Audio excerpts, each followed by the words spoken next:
On this day, June 30th, 2026, or maybe yesterday, or maybe 2 days ago or something, Sony, the video game company behind PlayStation, has just announced that in T minus 2 years, in 2028, they will be not they will not be making any physical media games anymore and will not publish any physical media games at all.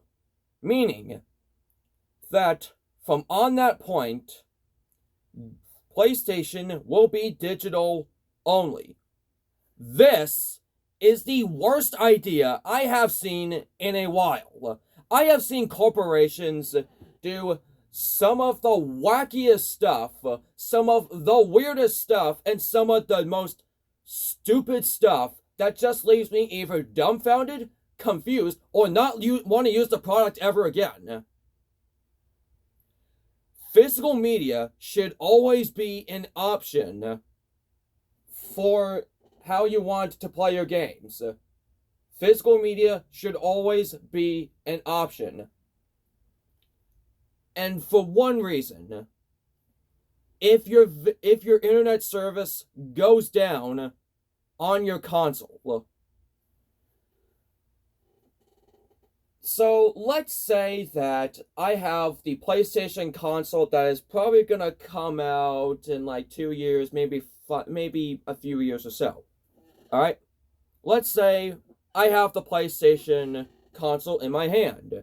All right, I plug it in.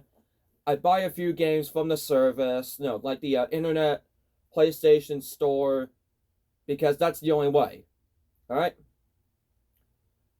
7 years later, when new console comes out, the internet service goes down, meaning that I cannot get new games. 2 years later, if I don't have a use for the PlayStation that I got about 9 years ago, I hand it over to a friend, cousin, sibling, nephew, whomever, and I factory reset the console. So all my data, so it's essentially whomever I gave it to. Because that the console is factory resetted, and because that it was digital only, the internet service, the store is down. You cannot buy any games at all unless if there are games integrated into that system. This is why physical media should always be an option. And this is also, here's the thing. I'm a retro gamer, and I've been using the NES a lot. I do have a few good NES games over there, like Kirby's Adventure, that one's my favorite, a few Mario games, Excitebike, Contra, and all that stuff. So I am more of a retro gamer than, say, like a modern gamer. Don't get me wrong, I do use the Switch 2 that I have, but I usually prefer retro games more, considering the fact that they're easier to get used to. It's not over reliant on DLC and stuff. So I might have a little bias here, but if you want to call me out on that, I'm not gonna blame you because I'm more of a retro gamer than a modern day gamer. But still, I think this is a really terrible idea, and we should have seen this coming because companies like Nintendo have been very inconsistent with what game cases are going to come with either a code card or the actual cartridge itself.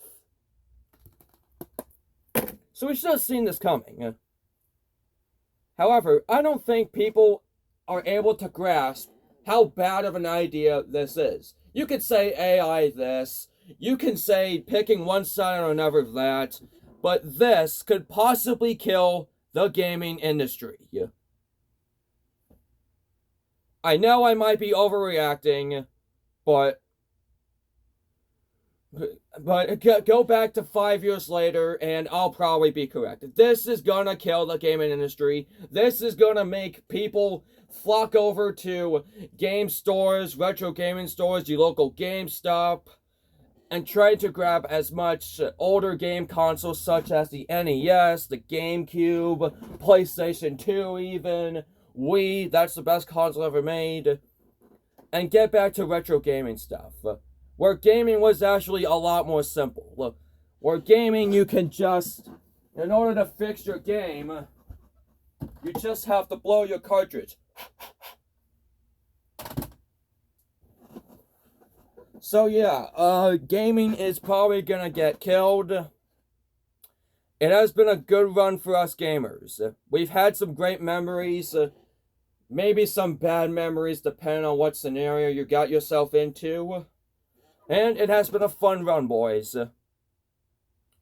But unfortunately, corporations have some of the dumbest people you could possibly ever think of as the head of creative and all that stuff, as the head of the decision making and all that stuff. So, with that said, let's enjoy the time that we have with our video game systems before corporations like Sony make more and more dumb decisions. Goodbye.